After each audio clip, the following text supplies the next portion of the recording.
Willkommen bei Unterm Messer, dem monatlichen Plastic Surgery Podcast mit Barbie Breakout und Christian Rössing.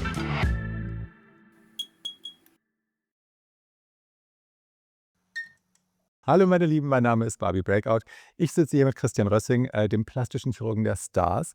Und ich begrüße euch ganz herzlich zur allerersten Episode von Unterm Messer. Das ist ein neuer Podcast, ein Videopodcast, muss ich dazu sagen. Falls ihr uns hört, ist das schön, aber uns gibt es auch auf YouTube und auf Spotify als Videopodcast. Und unser Thema ist ja plastische Chirurgie im Ganzen, richtig? Aber auch so ein bisschen, ich will nicht sagen Gossip, aber ich meine, ne, ich bin Drag Queen, Moderatorin und so. Mich interessieren ja schon immer auch ein bisschen das Fett am Bauch. Habe ich schon gemerkt. Ja, hallo erstmal, Mensch. Hallo. Wie geht's dir heute? Gut. Ja. Bisschen erkältet, war ein bisschen kalt, der Sommerregen, aber ich fühle mich gut. Sehr schön. Freue mich, dass du da bist. Ja, wir kennen uns ja auch schon eine ganze Weile. Wir sind, vorhin überlegt, 15 Jahre schon? Wir haben es gerade gerechnet, sind 15 Jahre. Ja. Und ich krieg's auch nicht mehr, du weißt es auch nicht mehr so ganz genau, wo wir uns kennengelernt haben und wie? Es war über jemand, den wir gemeinsam kennen. Ich kann es gar nicht mehr richtig nachvollziehen. Ich weiß nur, dass wir so oft irgendwo sitzen und über diese Themen sprechen, die wir heute irgendwie und dann irgendwann kam die Idee, dass wir mal aus dieser langen Bekanntschaftszeit und immer wiederkehrenden Themen da mal irgendwas draus machen. Ja, denn, also, ne, deine Qualifikation ist klar. Du bist, plastischer Chirurg auch schon ganz lange, ne? Wie lange machst du den Job schon? Ich mache den Arzt bin ich seit 26 Jahren, also seit 1900 oder sogar, ja, 98, sind 26, 27 Jahre fast. Plastische, Chirurgie habe ich von Anfang an gemacht. Das bedarf ja einer Right. Facharztausbildung und die dauert auch einige Jahre, nämlich 6 Jahre.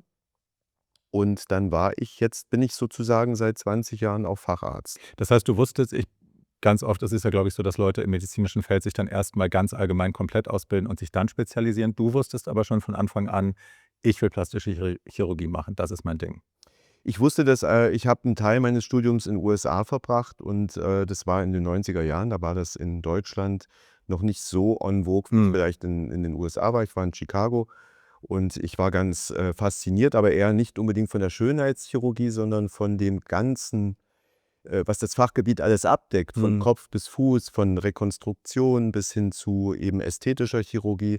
Und das hat mich einfach so, fasziniert und dann, habe ich das von Anfang an verfolgt und es war Gott sei Dank in dieser Zeit möglich, auch in Deutschland, diese plastische Chirurgie von Anfang an als Facharzt zu wählen, ohne sich in anderen Fachrichtungen so eine Basissache einzuholen. Mhm. Und das war, für mich natürlich super. Mhm. Also und das ging relativ, zügig. Die 6 Jahre waren, straff durchorganisiert und habe das dann, gemacht. Ja. Ist das in Amerika dolle anders, da zu lernen als hier? Sind die Methoden anders oder sind die Leute einfach obsesster und offener? Die Methoden sind nicht anders. Man hat sich ja vieles auch gerade aus den USA abgeschaut und hat auch vieles aus diesen Facharztausbildungen, Ausbildungen, also wenn man sich so eine Spezialisierung dann für so eine Spezialisierung wählt, hat man sich natürlich viel abgeschaut und hat das dann hier eigentlich auch so übernommen. Mhm. Also, diese plastische Chirurgie besteht grundsätzlich aus vielen Teilgebieten.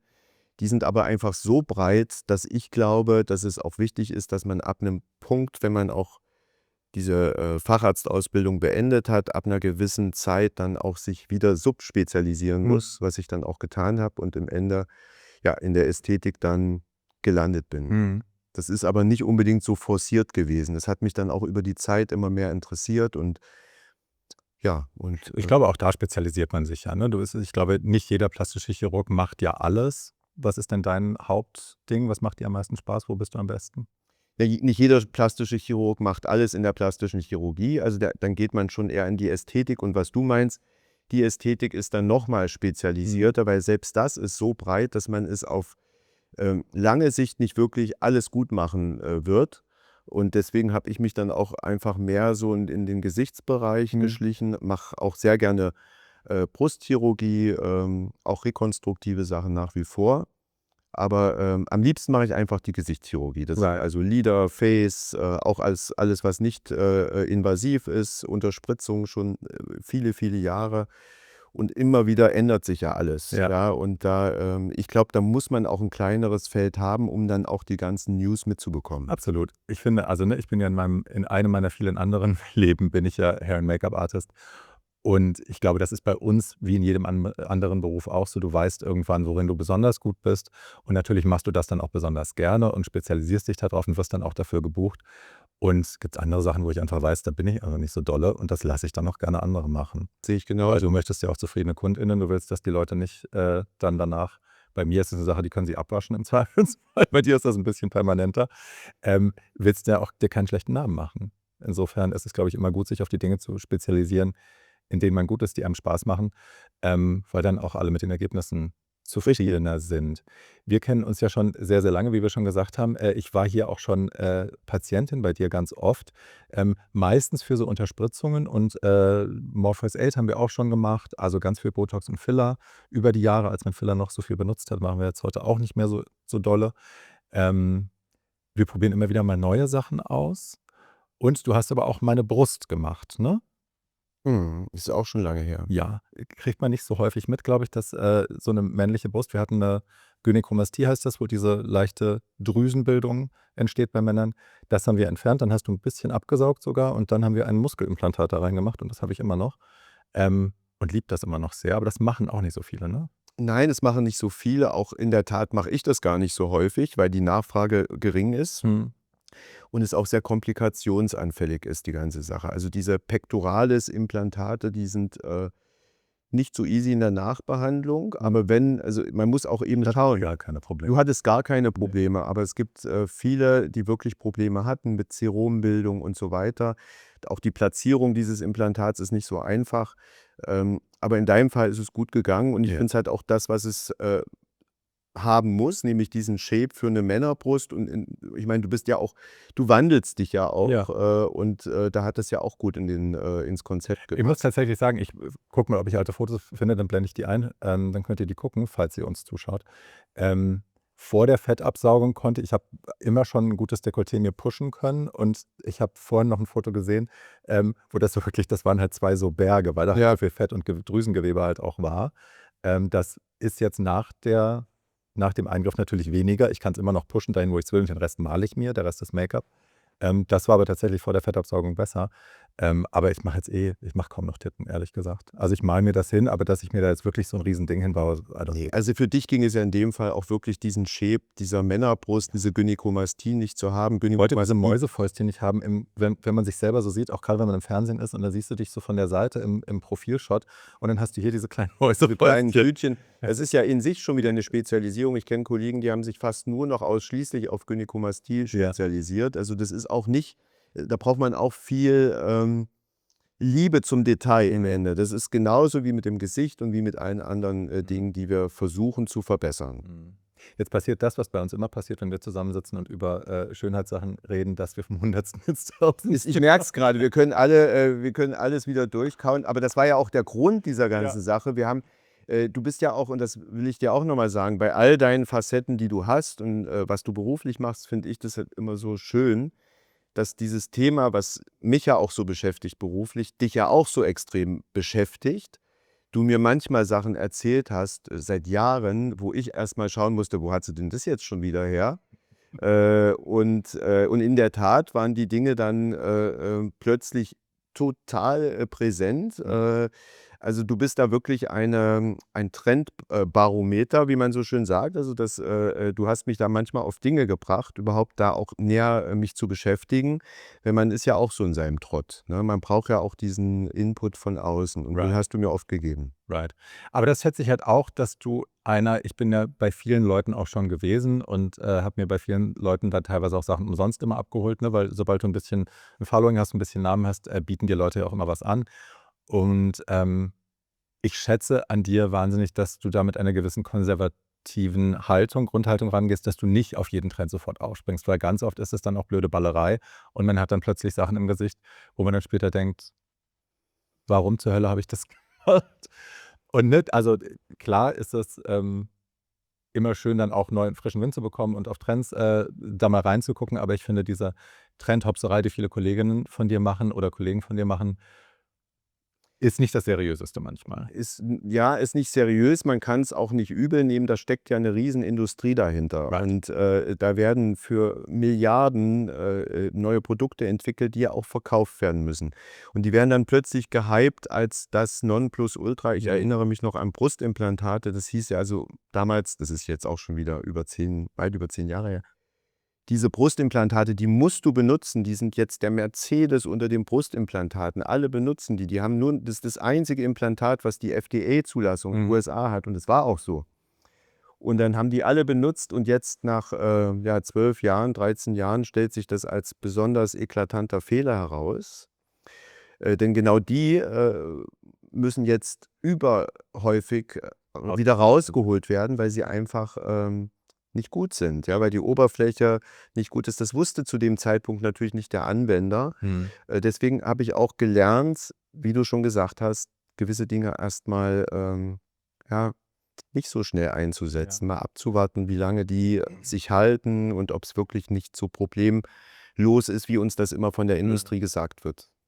Ein Trend, der gerade um sich greift wie lange nichts mehr im Schönheitssektor, habe ich das Gefühl, und auch einer, von dem ich sicher bin, dass er bleibt und dass wir an dem weiter feilen werden, also vor allem ihr Ärzte daran weiter feilen werden, ist die sogenannte Undetectable Beauty. Wir haben in den letzten, ich will mal sagen, 2, 3 Monaten, 4 Monaten vielleicht, ein paar Glow-Ups gesehen von Celebrities. Ich glaube, der erste super krasse Fall war Lindsay Lohan, wo eine Person, die wir vorher über Jahre haben altern sehen und auch unter Drogen, Alkoholeinfluss et cetera, so ein bisschen verwahrlosen sehen. Die hat sich dann wieder gefangen, ne? Aber der Schaden war ja ein bisschen angerichtet so. Die Haut war einfach ein bisschen erschlafft und das hing alles so ein bisschen. Und dann kam die plötzlich zurück und hatte eigentlich ein neues Gesicht, aber es ist ihr altes Gesicht. Also, es ist die Lindsay von vor, will sagen 20 Jahren. Ähm, aber everything is fucking perfect und da sind ja schon alle ausgerastet und dann sah man das immer wieder. Also, dann kam Kris Jenner, dann kam, Anne Hathaway, obwohl ich glaube, bei der waren es weniger große Eingriffe. Und, die also Instagram, TikTok, alle rasten total aus, ne? Es gibt ganze Kanäle, die sich nur noch damit beschäftigen, welcher Chirurg hat das gemacht, was sind das für Procedures? Und das ist das Thema unserer Folge heute.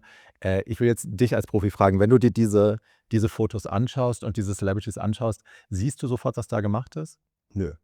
Ne. Also, das ist ja auch, um das auch gleich mal einleitend zu sagen, natürlich sind ja die Fragen, die auch die Menschen beschäftigen, die mich aufsuchen. Die sehen das ja und fragen: „Schauen Sie mal, ich will das auch gern so haben." Und, es gibt eine Menge an Ärzten, die dann, im Moment das auch beurteilen, glauben, rausfinden zu können, was da alles passiert ist. Ich glaube, dass das, nicht so einfach ist, wie man immer denkt: „Ja, die hat das und das und das und das gemacht und ich weiß ganz genau und das ist schiefgelaufen."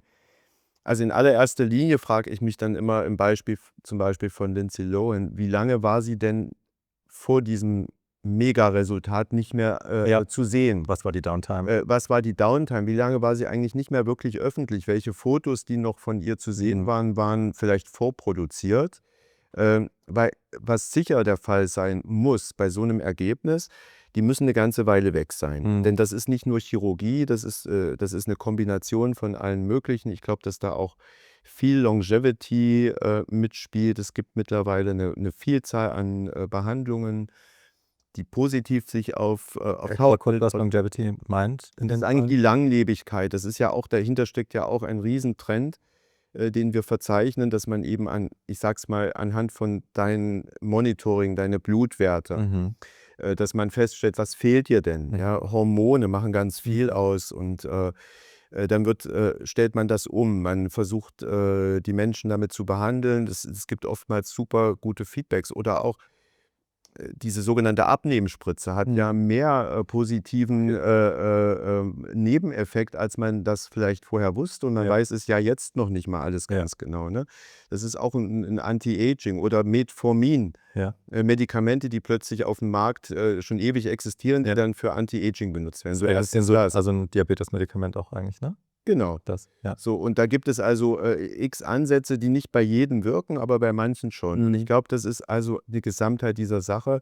Und in so 'nem Fall, denke ich, da ist 'ne Menge gelaufen nebenbei, nicht-invasive Sachen, Mhm. viele Laser-Treatments und nicht zum Schluss ist es natürlich passiert auch eben ein Lifting. Mhm. Und das muss auch eine Weile abheilen, ehe man dann eben so aussieht. Und dann kommt natürlich auch noch die Schminke dazu. Right. Nachbearbeitet. Das wird natürlich auch ganz genau geschaut, wann werden die zum ersten Mal irgendwie der Öffentlichkeit Mhm. präsentiert. Da gibt es ja eine Menge von Menschen, die sich darum kümmern. Also ja, ich finde es nicht so einfach, immer das rauszufinden. Wenn man es genau studiert, findet man dann auch zumindest Hinweise. Ja. Und in letzter Zeit, bei denen, die du gerade aufgezählt hast, bin ich mir relativ sicher, vielleicht nicht bei Anne Hathaway, dass da chirurgisch Ja, doch bei viel Anne bin ich auch. nachgeholfen wurde. Anne wird immer so mitgenannt, wo ich dann auch denke, also I don't really see it. Also ich sehe wohl, ja, die sieht unfassbar lange sehr, sehr gleichbleibend jung aus Mhm. und vielleicht sind da kleinere Sachen, die sich verändert haben. Aber das war jetzt auch nicht die Kandidatin, wo ich dachte, ach klar. Wir haben halt, also es gibt ja jetzt auch einen Trend, dass viele Celebrities auch selber gerade sagen, übrigens, ich lasse jetzt mal die Hose runter, das und das habe ich alles gemacht. Mhm. Kris Jenner war ja schon immer sehr, sehr offen auch mit ihrer Surgery-Geschichte. Die hat sich auch quasi in der Show mehr oder weniger operieren lassen, war mal kurz weg, kam mit einem neuen Kind zurück und hat dann auch gesagt, ich war kurz da bei Dr. Durian. Also insofern, ne, die sind immer sehr transparent und Kris hat jetzt auch, also sie wurde oder ihr Team wurde angefragt, sie haben bestätigt, ja, sie hat einen Facelift. Der Name, der rumgereicht wird, ist Dr. Stephen Levine, heißt er, glaube ich, als der Doc, der angeblich auch Demi Moores Face gerettet hat und sie jetzt gemacht hat und angeblich auch Lindsay gemacht hat, bestätigt ist da gar nichts. Eine Sache, du hast sie gerade schon angerissen, die ich auf jeden Fall nochmal ganz laut sagen will, auch für alle Menschen, die uns zuhören und zuschauen. Es wird hier niemals darum gehen, Leute zu entlarven oder Leuten irgendwas anzuhängen. Ich finde das extrem unseriös, wenn Chirurgen sowas machen. Ich sehe sehr viele sehr TikTok-affine Chirurgen und Chirurginnen, die oder Beauty-Ärzte, die ne, damit, glaube ich, jetzt ihr Geld verdienen, mehr oder weniger, dass sie irgendwie echt sich seltsam verhalten auf Social Media und eben Stars so auseinandernehmen, wo ich echt auch denke, also ihr habt irgendwie den Schuss nicht gehört, so ein bisschen. Ich finde das, Finde ich, ja, genau so, weil genau diese Ärzte wollen selbst Social-Media-Stars sein. Man ja, merkt, das ist ein wahnsinniger Trend und man sieht auch die Followerschaft für diese Ärzte, die wächst extrem an, weil man dann natürlich giert, da Informationen zu bekommen. Und ich finde es auch unseriös. Und ich weiß von meinen eigenen Patienten, deren Namen ich niemals natürlich erwähnen würde, logischerweise nicht. Aber ich kenne Geschichten, die dann sagen: „Schau mal, da ist jetzt über mich irgendwas da mhm. irgendwo gelandet von irgendeinem Arzt, den kannte weder die Patientin noch ich oder also, und der erzählt dann, was da alles passiert ist und wir können eigentlich völlig ausschließen, dass das passiert ist, weil Mhm. das war einfach eine blöde Aufnahme. Und so simpel ist es manchmal und da werden Dinge dann eben erzählt und das finde ich ganz, ganz schrecklich. Ja, und das ist auch, also, so, ne, auch als Make-up-Artist, wie oft ich das schon hatte, dass ich 'ner Kundin die Nase ein bisschen doller konturiert habe für irgendein Und schon Fotoshoot hattest du oder 'ne für 'n Event Nasen-OP. und nächsten Tag in irgendwelchen Magazinen, ne, dann plötzlich, ja, she had a nose job oder, ne, dann habe ich ihr gezeigt, wie man sich eine Brust anständig pusht und, ne, dann haben wir das und habe ich's noch ein bisschen konturiert und dann: „Oh, she had a boob job“ und so. Also, die Leute wollen halt auch gerne sich aufregen, die Leute wollen gerne Headlines, die dann sich klicken lassen und so und, ne, wir verstehen, wie sowas funktioniert, aber das ist nicht das, was wir hier reproduzieren wollen. Absolut nicht und aber ich verstehe es auch, dass die Klienten, Patienten, die sehen das ja auch den ganzen Tag und deswegen finde ich es auch okay, wenn wir dieses Thema aufgreifen, ist aber einfach 'n bisschen seriöser und nicht so beifallsheischend, wie man so schön sagt, dann aufbereiten. Und 'n bisschen Gossip muss halt einfach sein. Sure. Das wäre auch gelogen, wenn wir den so ausblenden. Ja, und ich meine, ne, dafür bin ich ja auch hier. Ich bin die Unseriöse. Guten Tag. Du kannst hier schön, du bist der Arzt. Ähm, aber jetzt haben wir gerade schon gesagt, also bei Lindsay wurde ja dann sehr viel gemunkelt, was sie angeblich alles gemacht hat. Wie gesagt, wir wollen ihr gar nichts unterstellen, aber die Sachen, die ich für wahrscheinlich halte, wenn ich sie so angucke und auch wenn ich Vorher-Nachher-Bilder anschaue. Ich habe jetzt mal hier, ich blende die ein für die von euch, die uns nur zuhören. Ihr könnt jetzt nicht sehen, was wir machen. Ich zeige quasi Vorher-Nachher-Fotos jetzt erstmal von Lindsay Lohan Side by Side. Einmal vor und einmal nach dem vermeintlichen Eingriff. Jetzt guckst du mal drauf. Ähm, Ich glaube normalerweise, das, was man so online liest, ist ja die Annahme, dass da entweder ein endoskopischer Browlift war oder eben eine Upper Blepharoplasty, also eine Lidfalten, wie heißt das, Korrektur? Ja, Oberlidkorrektur. ja. Dann manche Leute behaupten, sie hätte sich irgendwie die Nasenspitze noch mal verfeinern lassen. Viele Leute sagen, es ist ein Lip-Lift, was alle sagen eigentlich, dass es ein Deep-Plane-Facelift ist. Wie würdest du da, wenn du drauf guckst, du kannst ja noch mal swipen, es sind noch mehrere Fotos, wenn du mehrere Angles brauchst. Also, was es sicher hatte, also, was man auf jeden Fall als Erstes sieht, ist eine 'ne gut gemachte Oberlidplastik. Mhm. Ich finde, dass die Augenbrauen nicht unbedingt viel höher stehen als vorher. Das ist so, die sind natürlich auch anders. Du Mhm. kennst das ja, wie man die, zupfen und schminken kann. Und Botox, Das ne? würde ich nicht mal unbedingt sagen, und mit Botox Ja. natürlich auch. Aber was mir natürlich insbesondere in diesem ersten Bild auffällt, sie hatte mit Sicherheit viel Filler auch in Ja, der Wange. ja, ja. Die sind raus, Gott sei Dank. Und Ja, sie hat's auch einfach abgenommen. Also, sie hat's abgenommen, sie hat die Hautqualität ist verbessert. Wie gesagt, das sagte ich schon eben. Wir wissen gar nicht, was jetzt hier an, Filter und Schminke da drauf und ist. Also, es ist ja auch kein wirklich schlimm vorteilhaftes Bild, was jetzt hier, ne, gezeigt ist. Hier lächelt sie 'n bisschen mehr als dort. Man sieht mehr Lippenrot, da kann ich auch nicht sagen, ist das jetzt könnte auch geschminkt? ein Lip-Flip sein. Kann auch 'n Lipflip sein. Der Abstand zwischen der, Nase und der vom Lippenrot ist nicht unbedingt viel kürzer, I agree. weswegen ich auch nicht weiß, ob da 'n Liplift Ja, unbedingt gemacht wurde. Also, könnte man glauben, weil einfach mehr Lippenrot zu sehen ist, ja. aber das geht auch anders. Ich habe grade 'n Lip-Flip, meinen allerersten habe ich und also, ich Ja, liebe das Resultat, weil's tatsächlich einfach mehr Lippenrot ist, ohne dass du ne, ich habe keinen Lip-Lift, keinen ja. Blond-Lift. Also, man könnte es ja fast nachmessen, wenn man jetzt wirklich, 'n Ja, Lineal anlegt. Ich glaube es nicht. Man sieht auch irgendwie nix Narbiges ja. da. Ich denke, sicher ist 'n gut gemachtes Deep Plane Facelift gemacht worden. Welche Zugänge genutzt wurden, Ja, kann ich auch nicht so jetzt sagen. Da müsste man natürlich genau inspizieren, wie es ja. um die Ohren ausschaut. Äh, so unsichtbar sind die Narben meistens dann doch nicht. Das ist ja auch immer so, Habe das muss jetzt man schon auch, den Horror. Ich habe halt keine Haare, um sie zu verstecken und ich trage nicht die ganze Zeit Perücken. Und of course, at some point, I want a fucking facelift, aber wo versteckt man die Narben ohne Haare? eben, so, das muss man vorher genau Ja, diskutieren. Und, das ist einfach, 'n Trugschluss und man soll es auch wirklich ganz offen sagen. Diese Narbe ist auch etwas Unvorherzusehendes. mhm, Bei manchen sind sie wirklich nach 'nem Jahr fast nicht mehr mhm, zu sehen, noch 'n kleiner weißer Strich. Man kann sie auch überpigmentieren. Wir haben bei uns in der Klinik 'ne Dame, die hat mhm, sich da schon fast drauf spezialisiert. Und da wird im Prinzip die Hautpigmente, in diese helle Narbe einpigmentiert, dass das eben mhm, fast nicht mehr sichtbar ist. Aber wenn die wulstig sind, auseinandergezogen, was eben auch passieren kann, mhm, und das ist nicht unbedingt die Schuld des Chirurgen und auch nicht die Schuld des Patienten, das ist einfach auch 'n bisschen Schicksal. mhm. Ja, aber, Ja, und Genetik auch, ne? und Also, auch, es ja, not everybody heals the same. genau, die Hautqualität, Ja. wie das so ist, auch Vorbehandlung. Ich denke, da wirst du wahrscheinlich auch noch mal Ja. fragen. Und ich meine, ich habe ja, als wir die Brust gemacht haben, ich habe ja die Schnitte sind ja hier und die eine sieht anders aus als die andere. Also, eine ist Supergehalt, da siehst du fast gar nix und auf der anderen siehst du halt 'n Schnitt.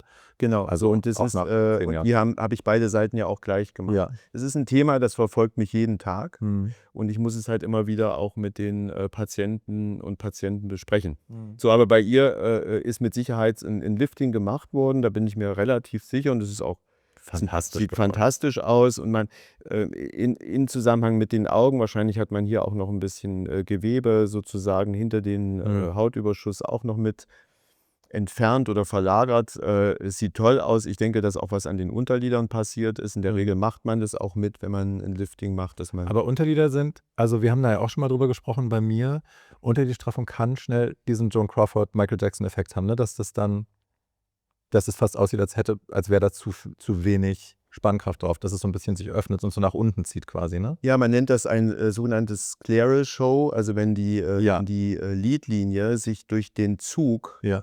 entweder durch zu viel Hautentfernung oder durch intraoperativ, also während der Operation stattgehabte Verletzung von Mhm. Haltestrukturen, Mhm. dass dann sozusagen diese Laxizität, einfach zu groß ist und dass sich das dann immer so nach unten zieht. Es Und kann das ist schwer zu vorübergehend, korrigieren auch, ne? ja, man kann es korrigieren, es ist aber eben noch mal 'n Eingriff. Mhm. Oftmals legt sich diese leichte Verziehung nach 'n paar Wochen, aber manchmal eben auch nicht. Mhm. Also, und das muss man eben auch, die Auswahl des Patienten oder der Patientin für so 'ne OP ist super wichtig, dass Mhm. man's, vorher weiß oder zumindest nahezu ausschließen kann, dass das passiert. Es gibt gewisse Fälle, wo man das einfach gar nicht macht. Wir machen eine ganze Folge mal zum Thema Nein sagen und wie wichtig das ist in deinem Job auch Patienten zu sagen, nee, sorry, machen wir nicht und warum man das macht. Lassen wir mal zurück zu den Mäusen gehen. Also wenn wir uns jetzt die Fotos hier anschauen, ganz viele Leute sagen ja, sie hat nochmal an der Nase was machen lassen. Ja, hier sieht man einfach auch, dass der Naseneingang, die Nasenlöcher so ein bisschen anders Bisschen erscheinen schmaler, ne? und dadurch auch ein bisschen eine Hebung der Nasenspitze. Okay. Ich könnte mir schon vorstellen, dass an der Nase was gemacht wurde. Okay. Hier sieht man auch, ist der Abstand des Lippenrots zur Nase, zum Naseneingang ein bisschen länger als dort. So it could be. Could be. Vielleicht, man kann ja auch einen Liplift super mit einer Nasenspitzenkorrektur verbinden. Das Ja. ist über einen Zugang möglich. Ja. Und, aber das sind immer alles nur could be. Ja. Das ist eben immer so schwierig. Sicher kann ich sagen, also eine Blepharoplastik hat stattgefunden und die ist auch richtig schön geworden. Ja. Aber ich finde, sie sieht jetzt wirklich viel, viel besser aus. Ne? Das ist wirklich Ja, es ist Wahnsinn. Und ich freue mich wirklich auf diese Ära von Undetectable Beauty. Also gerade weil es auch dazu führt, dass die Leute jetzt weniger Auch geheimnisvolle Lipfiller hier drin. auf dem linken, ja. Auf dem linken. Ja. Ja. Die Zeit ist ja auch vorbei mit diesen wahnsinnig vielen Lipfillern. Ja. Also, ich sag mal so. Naja, ich meine, Filler generell, da können wir auch nochmal drüber reden, ist ja, wir sind ja lange alle dieser Mär aufgesessen, dass Filler was ist, was sich komplett wieder abbaut und was dann schnell wieder auch aufgefüllt werden muss. Und ich weiß noch, ich habe meine erste Lippe vor 20 Jahren gemacht oder so. Das erste Mal Oberlippe war ich irgendwo und dann hat er mir gesagt, naja, ich sehe dich in 3 Monaten wieder und dann bin ich da halt auch relativ schnell wieder hingepilgert, weil ich mir das auch so eingeredet habe, ja, das muss ständig aufgefrischt werden. Und dann war ich eine Weile nicht da und habe gemerkt, meine Lippe bildet sich nicht komplett zurück. So, also aber da glaube ich auch schon einfach Narbengewebe entstanden war, was da eine gewisse Struktur gehalten hat. Richtig. Und B, weil der Filler halt auch nicht komplett abgebaut worden ist, weil der vielleicht verkapselt war, was auch immer. Und dann, ich sage es jetzt mal, bitte macht das auf gar keinen Fall zu Hause nach. Ich habe dann irgendwann angefangen, mich selber zu spritzen, weil ich auch oft bei Leuten war, wo ich die Resultate nicht geil fand und dann dachte ich, kann das besser. Und Ich kann mich daran erinnern. Und, aber du hast ja die Selbsteinsicht auch bekommen. Aber was ich sagen will, ist, ich habe gedacht, ich kann es besser und es sah vielleicht auch, ich hatte erstmal die Ergebnisse, die ich wollte, tatsächlich, weil ich ja auch natürlich viel gelesen habe und immer viel mit Leuten gesprochen habe und Videos geschaut habe und so. Alle meine Ärzte immer mit Fragen gelöchert habe. Problem ist aber Filler Migration ist ein großes Ding und gerade wenn du nicht wirklich weißt, wie du spritzt und ich habe dann ja nicht nur bei der Lippe, ich habe dann auch die Wange gemacht und dann habe ich mal auch die Schläfe und habe mir da 2 Milliliter auf jeder Seite reingedonnert und guck dann irgendwann in den Spiegel und hatte hier, was ich vorher nie hatte, so Nasolabial Overhang. Ne? Ich hatte hier plötzlich so ein Volumen, was vorher nicht da war und das hing dann sah ich alt aus und dachte, okay, jetzt brauche ich einen Facelift. Und ich glaube, das ist halt auch ein Ding, was du vorher schon gesagt hast bei ihr, dass einfach Filler auflösen mal schon so viel machen kann wieder da ist die Schwere plötzlich weg. Und das richtig, Volumen, der was Filler, das drückt, ist ja ein Volumen, das hängt. ist ja nicht nur ein Volumen, das hat ja auch ein Gewicht. Ja. Und wir wissen ja auch, Hyaluronsäure bindet viel Wasser. Ne? Diese Pillow Phase ist ja nun schon durch, der Begriff, das kennen wir alles. Das ist ja auch eine Erkenntnis, die man jetzt gewonnen hat, dass man es eben nicht mehr macht. Dass die Gesichter werden ja nur schwer und dick und sehen ja mit Sicherheit nicht jünger aus, sondern einfach nur skurriler. Und das ist natürlich, was du schon sagtest, ne, die Lipfiller, die gehen nicht komplett weg. Ich habe ein paar Patientinnen, denen muss ich wirklich immer wieder einmal im halben Jahr da so ein bisschen was reinspritzen, damit die überhaupt ein leichtes Volumen haben. Das verbraucht sich irgendwie. Aber ich habe auch einige, die sind seit Jahren happy mit dem Resultat, da hat sich nichts mehr getan. Und bei manchen ist es auch furchtbar, wie sie es entwickelt hat, wo ich mich selbst erschrecke, denke ich mir, mein Gott, das habe ich doch gar nicht so gemacht. Und dann nützen die auch nicht die besten Ratschläge von den tollsten Injectors, die es da auf der Welt gibt, denn die haben genau das Gleiche. Ich weiß, es gibt zum Trainieren gibt es Veranstaltungen von den Firmen. Da wird man nach London eingeladen, dann ist da ein riesen Saal gebucht. Da kommt dann der The Greatest Injector vom Rio und dann zeigt er da und spritzt da 14, 15 Milliliter Hyaluron. Ja. Und ich habe damals schon gedacht, mein Gott, das ist ja verrückt. Und das lernen Ärzte und denken, das ist normal, das muss so sein. Der Hintergrund ist, dass die Firma möchte, dass da irgendwie 15 Milliliter in diesen verkauft werden, ne, pro Patient. Gott sei Dank hat sich das alles ein bisschen relativiert und und es ist auch kein Geheimnis gewesen, dass dann oft nach diesen Veranstaltungen bei den Probanden, wie man so schön sagt, dann direkt die Hyaluronsäure auch wieder Gleich aufgelöst mit wurde. Hylase zugetan hat. Direkt wieder mit Hyaluronsäure. Und da habe ich nur gedacht: „Wie schräg ist das denn?“ Und deswegen das ist das, wovor ich eben auch Angst habe, immer auf alles sofort draufzuspringen. Ja. Vielleicht bin ich manchmal zu langsam und zu konservativ, aber im Ende Du, aber das ist auch so 'n Ding, grade weil du die Hylase ansprichst. Mir haben so viele Leute, als ich die ersten Male Filler hatte und mal nur was ausprobieren wollte, haben die mir gesagt: „Na, wenn's dir nicht gefällt, lösen wir's wieder auf.“ Und ich dachte immer, ist so 'n No-Brainer, was wir reinmachen, können wir genauso auch wieder rausnehmen, bis es dann das erste Mal der Fall war und ich ja. dachte: „Okay, das müssen wir jetzt wieder rausnehmen.“ Sagte sie: ist aber auch nicht so einfach mit der Hylase und du hast ja auch körpereigenes Hyaluron, dann lösen wir das vielleicht auch mit auf.“ Und dann ne. Wo ich dann auch denke: „Also, dann erzähl mir das doch nicht so, weil jetzt müssen wir da wieder was rausholen und Eben, Versuch, darauf beruht Versuch.“ ja eine ganze ich kenne auch eine Kollegin, die löst grundsätzlich erst mal alles auf, Mhm. um dann wieder neu aufzubauen. Aber das neu aufzubauen hat ja auch nicht zur Folge, dass das dann für immer genauso Mhm. bleibt. Es ist ein ewig wiederkehrender Zirkulus und ich bin echt happy, dass diese Hyaluronsäure-Überbehandlung jetzt einfach, auch medial so 'n Stopp da Ja. reinbekommen hat. Ich will sie nicht völlig verteufeln, weil wir werden's immer brauchen irgendwie, also oder was heißt, es lebenswichtig ist es nun nicht. Aber es ganz wegzustreichen, ist auch völlig falsch. Ich meine, man sucht ja dann nach Alternativen und ob die langfristig immer die besten sind, wissen wir ja auch. Du, und ich meine, es ist ja auch schön, es ist 'n schönes Tool, um gewisse Dinge zu enhancen und wenn sie da bleibt, wo man sie hintut, ist es ja auch toll. Also, ne, ich habe sicherlich noch was in meinen Wangen irgendwo, was da vor Jahren mal reingemacht worden ist und I'm very happy with it. Ne, und 'n bisschen was, also meine Unterlippe zum Beispiel, da ist auf jeden Fall immer noch was drin. Hier unten, ich habe mir da so 2 Punkte gemacht, weil ich wollte, dass das so vorkommt. Und that's definitely still there und das Mhm. ist auf jeden Fall schon 8, 9 Jahre da drin. Siehst du? Und also, ne, auch da beschwere ich mich nicht. Ähm, wir jetzt reden ja über die ganze Zeit über Filler und wir sind eigentlich bei Undetectable Beauty. Ich weiß nicht, ob ihr euch an Heidi Montag erinnern könnt. Kennst du Heidi Montag noch? Ja, du hattest das schon mal erwähnt, da musste ich das googeln, aber ich habe dann mir fiel's ein. Ja. Das war natürlich 'n Fall, da sind ja so viele Operationen. 10. Die haben 10 10 Stück. OPs in einem Sitting. Sie ist dabei auch fast gestorben. Also, sie war wohl, ich weiß gar nicht, ob sie klinisch schon tot war. Sie hat es, glaube ich, so 'n bisschen so erzählt und dann hat die Chirurg später gesagt: „Ne, ganz so schlimm war's nicht.“ Aber, Mhm. die mussten 'n bisschen um sie kämpfen auch, weil der Körper irgendwann gesagt hat: „Okay, das ist mir jetzt zu viel.“ Das ist dann eher die Anästhesie als das Trauma der Eingriffe wahrscheinlich, ne? Dass der Kör oder? 'Ne Kombination, aber das ist schon wenn man viele große Eingriffe kombiniert und, Mhm. das ist ich rede ja jetzt nicht vom Gesicht. Also, wenn wir sagen, die hat jetzt, in einer Sitzung 'ne Lidstraffung und 'n Facelift gemacht und vielleicht noch 'n Lasertreatment, das ist, eigentlich Standard Mhm. mittlerweile. Aber was nicht Standard ist und wovor ich auch immer warne, ist, was weiß ich, Brust und Bauch und dann noch 'ne riesige Fettabsaugung und das kann der Körper fast nicht, verkraften. Right. Und das schafft auch der beste Anästhesist nicht und Ja. schon gar nicht in 'nem Setting einer Schönheitsoperation. Das ist ja auch kein Notfall.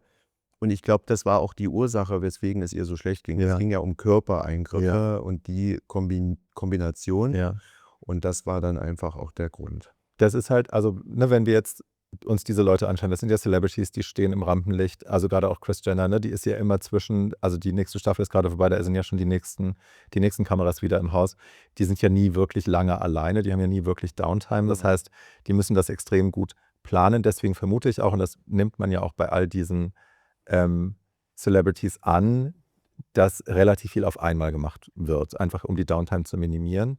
Ähm Wie muss ich mir das denn vorstellen? Ist das ein Arzt, der dann all diese Dinge nacheinander operiert in einem Sitting oder sind da mehrere Ärzte, die gleichzeitig und parallel arbeiten? Geht so was? In der Regel ist es nicht so, dass, mehrere Ärzte gleichzeitig arbeiten. Das ist, wäre, finde ich, ungewöhnlich. Mhm. Ich könnte es mir vorstellen, dass vielleicht, wenn 2 Körperregionen gleichzeitig operiert werden, was man ja machen kann, was ich nie empfehle, das schon sein kann, dass man dann sagt, der eine macht das, der andere macht das, Mhm. aber das ist nicht die Regel. Und das finde ich auch merkwürdig. Also, ich noch mal, ne, Haare, Make-up. Ich mache ganz oft nur Make-up und jemand anderes macht Haare oder umgedreht. Und wenn man das gleichzeitig macht, da ist ja schon schwierig, Ja, das Gesicht so still zu haben, während da jemand an den Haaren zieht, dass ich irgendwie 'n Eyeliner ziehen kann. Und wenn ich mir vorstelle, ich habe da 'n Messer in der Hand und dann rupft aber einer an der Brust rum, stopft da irgendwie was rein, oder saugt irgendwo Fett ab. Das sind ja alles Bewegungen, die dann auch einfach Parallelarbeiten, glaube ich, sehr schwierig machen. absolut. Und das, ich das ist so dein Arbeitsfeld, ja. Und wenn dann noch jemand anders dabei ist, das ganze Setting, wie ich es eben schon gesagt habe, das ist ja, das habe ich mir auch ausgesucht. Es gibt wirklich selten den Fall, also ich bin ja zusammen seit vielen, vielen Jahren mit einem Kollegen fest. Wir haben selten den Fall, dass wir mal zusammen im OP uns aufhalten, weil es einfach, es ist nicht normal. Also ich habe zwar natürlich ärztliche Assistenz, das sind also Ärzte in Weiterbildung, die auch plastische Chirurgen werden, die Haken halten, ja, du bist ja nicht alleine in so einer Operation. Du hast ja eine OP-Schwester, du hast Assistenten, Narkoseärzte, es sind ja eh schon viele Menschen beteiligt. Also da möchtest du nicht noch einen Arzt, der da seine Sachen da an einer anderen Stelle macht. Also das ist Quatsch. Ja. Lass uns mal gucken, also das sind jetzt alles Ergebnisse aus Amerika, das sind irgendwie Ergebnisse, die wir, das meiste, wie gesagt, Dr. Stephen Levine heißt er, glaube ich, wird gemunkelt, dass er das gemacht hat. Ich glaube, die Kosten für sowas gehen bei ihm bei $100.000 los. Es wird gemunkelt, Kris Jenner, das wäre in Kombination bis zu $360.000 gewesen, was insane ist. Aber klar, wenn du die Kohle rumliegen hast, wenn du fast Milliardärin bist, dann ist das ein kleiner Preis für so ein neues Gesicht, weil die sieht aus wie ihre Tochter. Ja, es ist verrückt. Ja. It's insane. Kennst du Leute in Deutschland, die dieses Paket quasi machen, die sowas können? Oder ist das so ein unerreichbares Ding, dass man da drauf guckt und sagt, okay, also da sind wir einfach noch nicht?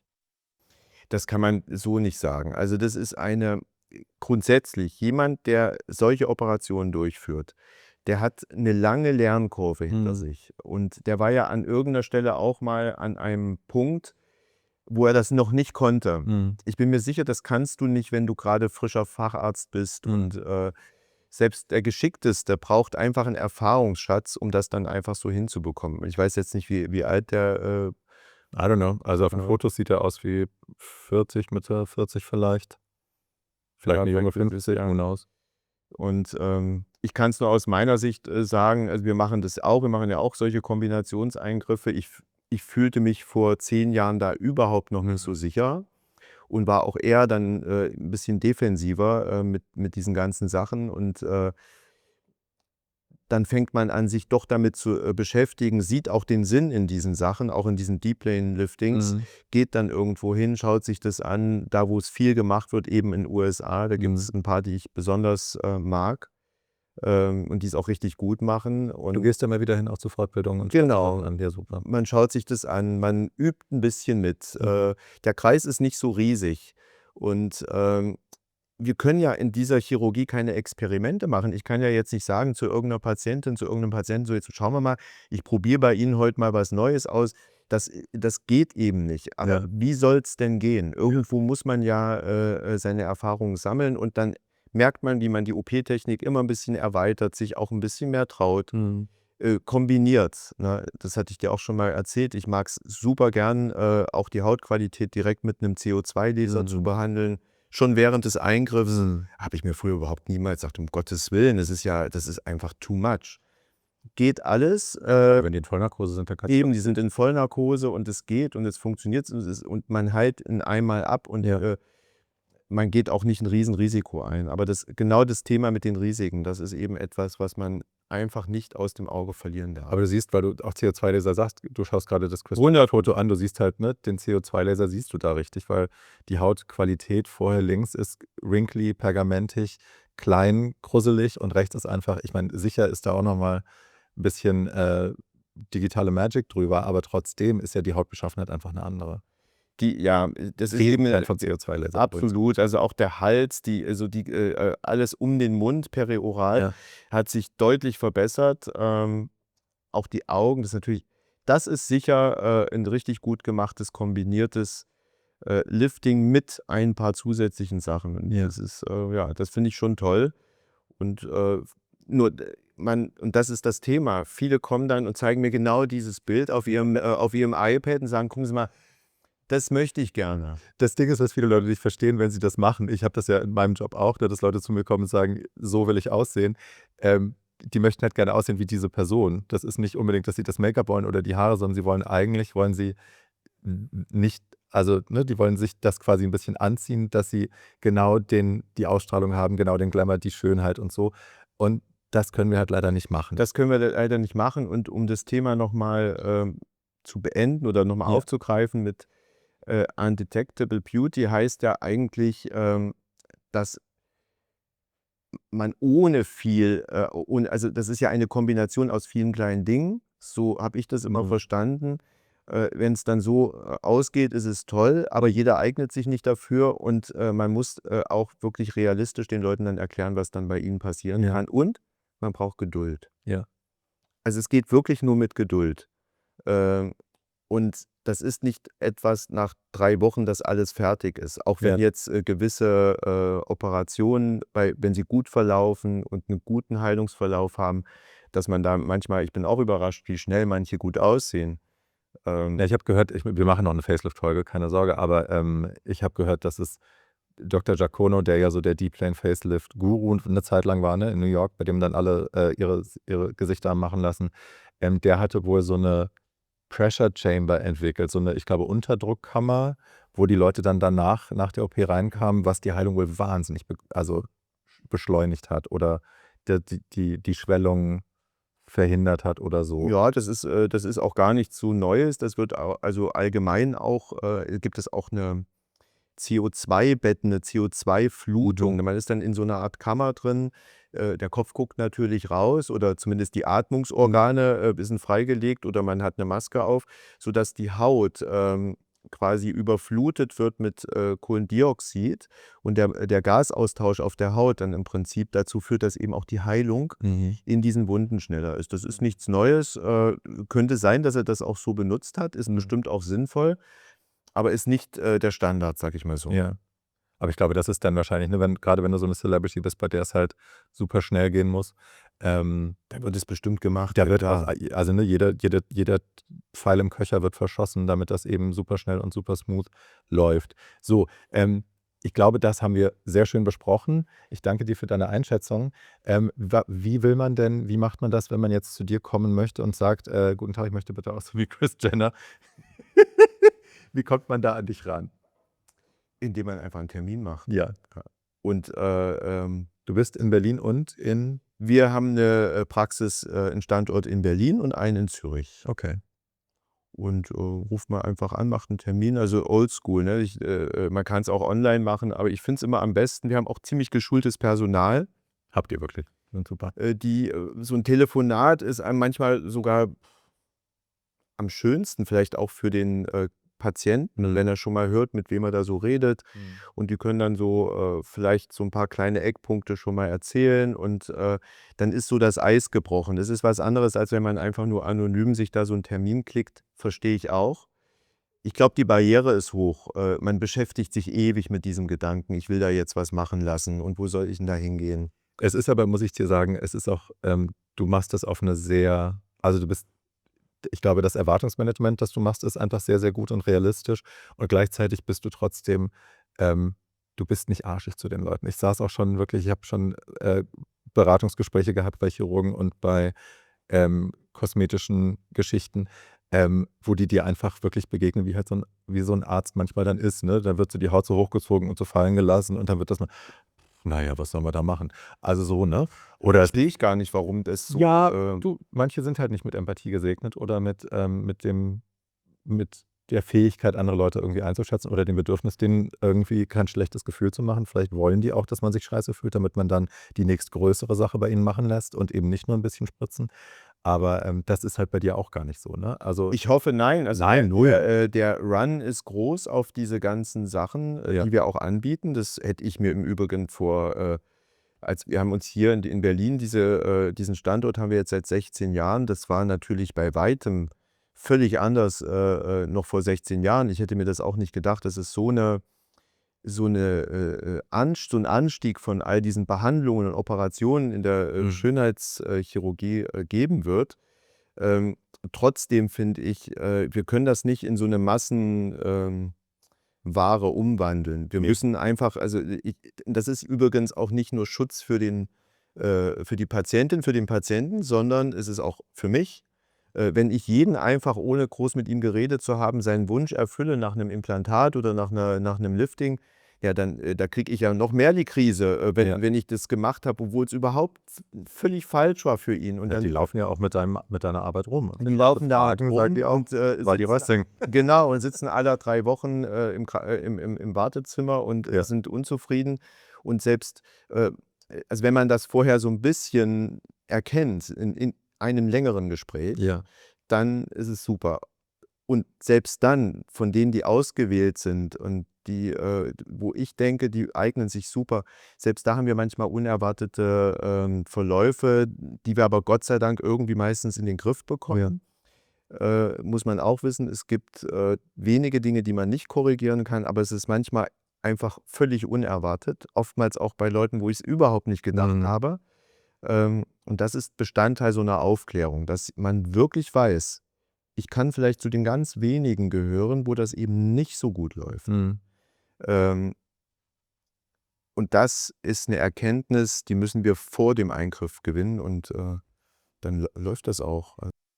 Eine Sache will ich dazu noch sagen, wenn ihr, ne, an Eingriffen interessiert seid, nehmt ein bisschen Geld in die Hand. So, ne? Ich glaube, das ist wichtig, Realitätsmanagement, auch mit sich selber Erwartungsmanagement zu machen, was sowas kostet. Ich habe ganz, ganz lange den Fehler gemacht, auch bei Fillern und bei anderen Sachen, eben immer dahin zu gehen, wo es am günstigsten war, weil ich mir auch nicht viel leisten konnte, weil ich dachte: „Na ja, wenn ich's für günstig kriege, warum soll ich dann da und dahin gehen?“ Ähm, Ich sah dann teilweise auch dementsprechend aus und das ist, ne, grade bei Sachen, die eben nicht mehr weggehen oder die man nicht auflösen kann oder die sich nicht nach 6 Wochen abgebaut haben oder so. Scheiße. So, also überlegt, ob ihr es euch leisten könnt, diese Sachen zu machen. Und dann geht's zu den Leuten, die wirklich den besten Ruf haben. Und da bist du einer der gefragtesten, renommiertesten und verlässlichsten. Und Du das sagst. ja, Das heißt aber auch nicht, dass unbedingt die teuersten die besten sind. Das nein, meinst du auch nicht. Ja? Es nein. gibt ja auch diese Preise, die in den USA gerade aufgerufen werden. Die sind natürlich völlig Ja. von jeder Realität abgehoben, aber das ist eben einfach so, so entwickelt sich auch der Markt. Deswegen auch wirklich lieber auch 2 Leute oder 3 Leute sich anhören, Yes. gut zu recherchieren und dann auch das Bauchgefühl natürlich mit einbeziehen. Das passt nicht immer. Und dann findet man auch die richtige Ärztin oder den richtigen Ja, Arzt. und nicht zu den Leuten gehen, die euch das Dollste versprechen, sondern die euch das Gefühl geben, dass ihr am realistischsten beraten worden seid. So, das möchte ich gerne noch empfehlen. So, damit machen wir den Sack zu. In der nächsten Folge, die wir gleich hinterher schießen, ihr könnt jetzt gleich 2 Folgen sehen oder hören, geht es um, ich finde, das wichtigste Wort in der plastischen Chirurgie, das Nein. Wann sagt ihr Nein, wann lehnt ihr ab und so, das besprechen wir nicht jetzt in der nächsten Folge. Folgt uns bitte gerne, wenn euch das gefallen hat, auf Instagram, auf Spotify. Der Podcast heißt Unter Messer. Das Ganze wird auf YouTube ausgespielt. Wenn ihr uns da nicht schaut, könnt ihr uns da finden. Wir haben auch einen TikTok-Account. Wie wir den nutzen, schauen wir mal. Ich glaube, ich mache so kleine Clip-Outs, werden wir dann sehen. Aber ihr tut uns einen großen Gefallen, wenn ihr uns folgt, wenn ihr uns weiterempfehlt und ne, liken, teilen, kommentieren. Ihr kennt das Spiel. Ja, und auch sagt, was interessant ist. Also Genau. wir sind ja, also wir hoffen, dass wir dann vielleicht ein paar Nerven treffen, aber vielleicht gibt es ja auch Ideen und Fragen. Nee, voll. Also die Themen, die euch am meisten interessieren, sind die Themen, die wir machen wollen. Also, ne, scheut nicht davor zurück, uns Input zu geben. Genau. Gut, mein Schatz. Dann danke ich dir für eine wunderbare erste Folge Sehr und gerne. wir sehen und hören uns in der nächsten. Bis dann. Tschüssi. Tschüss.